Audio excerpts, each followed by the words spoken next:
Shalom anak-anak yang dikasihi Tuhan. Kita bersyukur karena pada hari ini kita boleh bersama-sama membuka tahun ajaran baru dengan ibadah di awal tahun. Nah, saat ini kita bersama-sama akan mendengarkan firman Tuhan. Sebelumnya kita akan berdoa terlebih dahulu. Mari kita akan berdoa. Tuhan Yesus yang mengasihi kami siap bersama-sama untuk mendengarkan firman Tuhan yang akan menjadi berkat sepanjang tahun kami belajar di Sekolah Kristen Baptis Peniel ini. Berkati kami supaya kami boleh dengar-dengaran akan firman Tuhan dan kami boleh merasakan berkat Tuhan yang tercurah melalui setiap perkataan Allah yang kami renungkan dan kami lakukan dalam hidup kami. Di dalam nama Tuhan Yesus kami mohon berkat-Mu. Amin.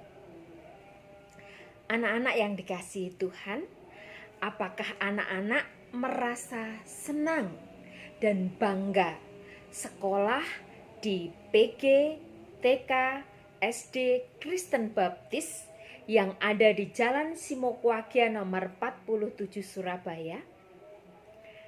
Pastinya anak-anak merasa senang.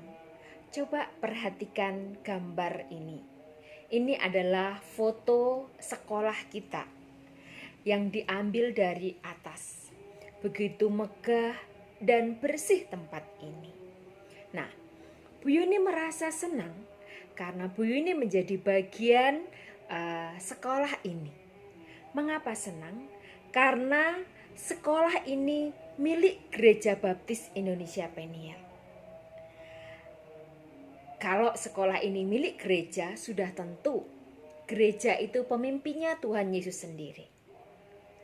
Tuhan Yesus melalui guru-guru, pendeta, para karyawan di sekolah ini akan mendidik kita untuk mencapai apa yang menjadi tujuan kita, tujuan orang tua kita yang sudah menitipkan kita di sekolah kita, dan juga tentunya tujuan dari Allah sendiri.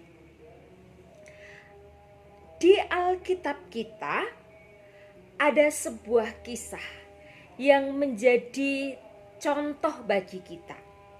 Bagaimana Alkitab itu menceritakan sebuah keluarga dan seorang anak yang dititipkan di gereja, disekolahkan di gereja. Dan akhirnya anaknya sungguh-sungguh menjadi anak yang dipakai Tuhan, menjadi nabi besar, hakim yang luar biasa.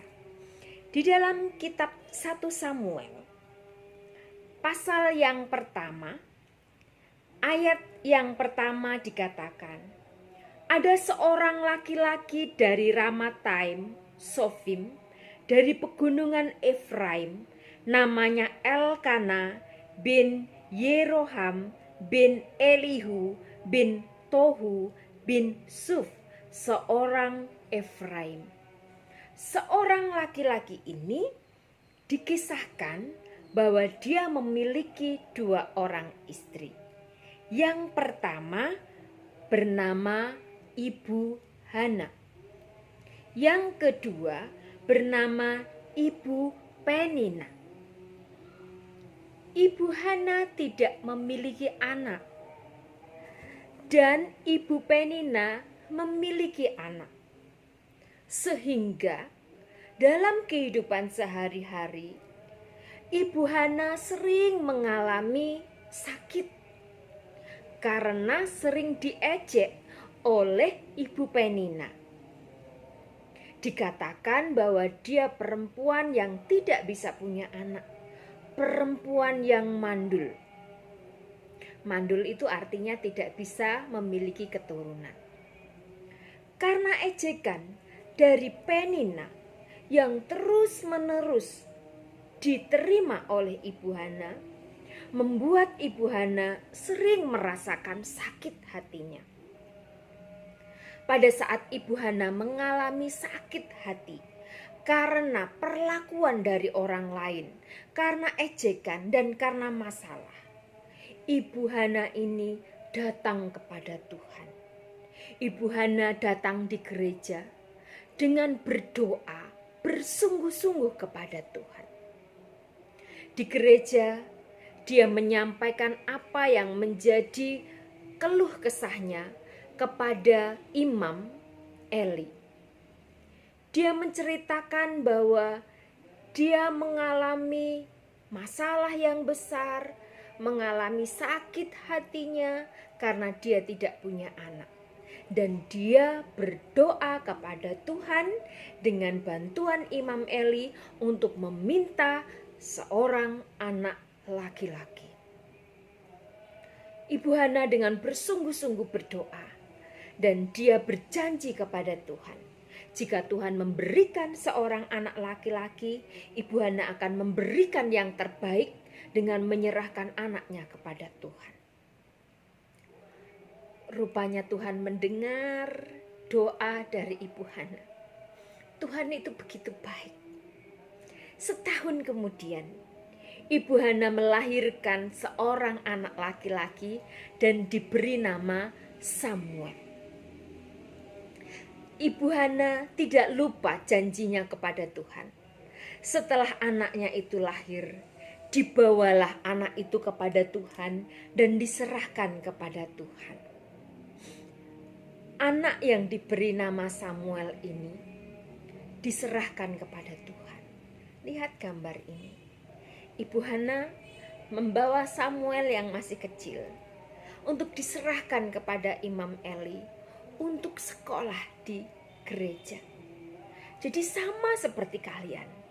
Kalian itu dibawa oleh papa mamamu, diserahkan kepada gereja ini melalui sekolah, melalui bapak ibu guru, melalui pendeta di sekolah baptis Banea.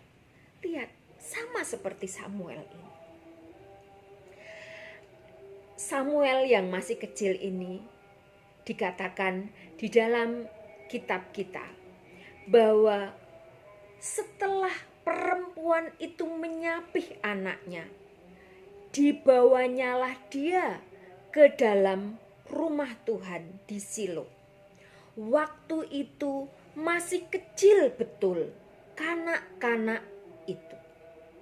Jadi pada saat Samuel itu dibawa sekolah di Silo, dia itu masih kanak-kanak. 1 Samuel pasal 1 ayat 24 mengatakan demikian. Seusia anak-anak PG, TK, SD, jadi dia masih kecil sekali. Ayat yang ke-26 sampai 28 mengatakan, maka aku pun menyerahkan kepada Tuhan seumur hidup, terserah ia kiranya kepada Tuhan.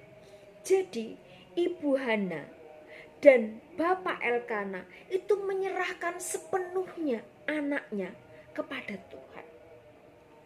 Seperti anak-anak yang diserahkan secara penuh oleh papa mamamu kepada Tuhan melalui sekolah. Dan nanti Tuhan yang akan membentuk kalian. Setelah Samuel dibawa ke rumah Tuhan untuk sekolah, tidak ditemani oleh papa mamanya, Samuel sendirian. Nah, kita lihat mamanya itu sering membawakan baju, ditengok hanya setiap tahun. Setiap tahun Ibu Hana menengok Samuel membawakan baju, mencium dan mendoakannya. Setelah Samuel terus menjadi bertambah besar, perhatikan ada ayat yang indah. 1 Samuel pasal 2 ayat yang ke-26. Tetapi Samuel yang muda itu semakin besar dan semakin disukai, baik di hadapan Tuhan maupun di hadapan manusia. Jadi Samuel yang semakin besar, semakin disukai Tuhan. semakin disukai oleh banyak orang. Begitu juga dengan harapan kita sekalian. Anak-anak semakin besar, semakin bertumbuh, akan semakin dikasihi Tuhan. Akan semakin dikasihi oleh semua orang. Dan akan membuat orang lain bangga. Karena anak-anak sekolah di tempat yang tepat. Anak-anak yang dikasihi Tuhan. Bagaimana bisa Samuel yang disekolahkan di gereja, yang dibimbing oleh Tuhan, melalui nabi Tuhan, melalui keluarga Imam Eli di Silo, menjadi disukai banyak orang.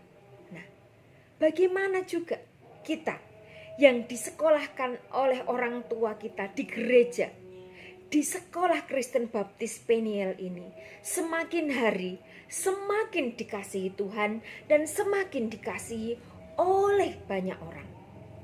Yang dilakukan Samuel adalah dia taat kepada Tuhan. Pada saat dia disekolahkan, dia nurut, tidak protes. Disekolahkan di gereja, nurut, senang, tidak protes. Itu taat. Yang kedua, Samuel taat kepada Imam Eli, kepada gurunya yang membimbingnya, kepada pendeta yang mendoakannya. Pada saat Samuel tidur dan mendengar suara Tuhan memanggilnya, Samuel, Samuel, dia bangun. Dia datang kepada Imam Eli, bertanya bahwa dia mendengar suara memanggilnya. Dia menceritakan kepada Imam Eli. Dan saat Imam Eli berkata, kembalilah tidur, Samuel menurut. Panggilan sampai yang ketiga.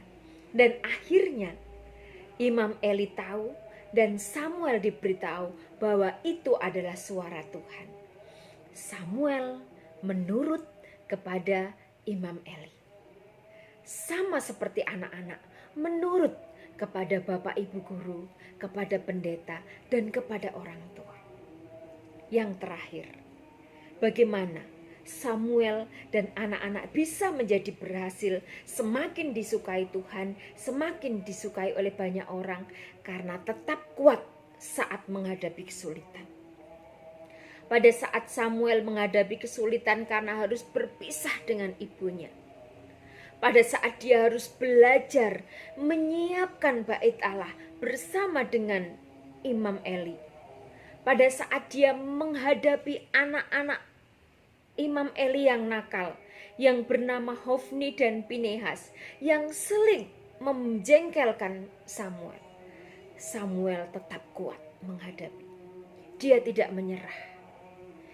Dia tetap taat. Dan akhirnya kita tahu Samuel yang semakin besar itu waktunya menggantikan Imam Eli menjadi nabi Tuhan, menjadi hakim yang luar biasa, karena dia semakin dikasihi Tuhan dan semakin dikasihi banyak orang. Ibu Yuni mendoakan kalian supaya kalian menjadi seperti Samuel yang semakin hari semakin bertambah kasih sayang Tuhan kepada kalian dan kasih sayang semua orang kepada kalian, sehingga akan tercapai cita-citamu seperti yang Tuhan mau, seperti yang papa mamamu mau, seperti yang kamu mau. Tuhan Yesus memberkati.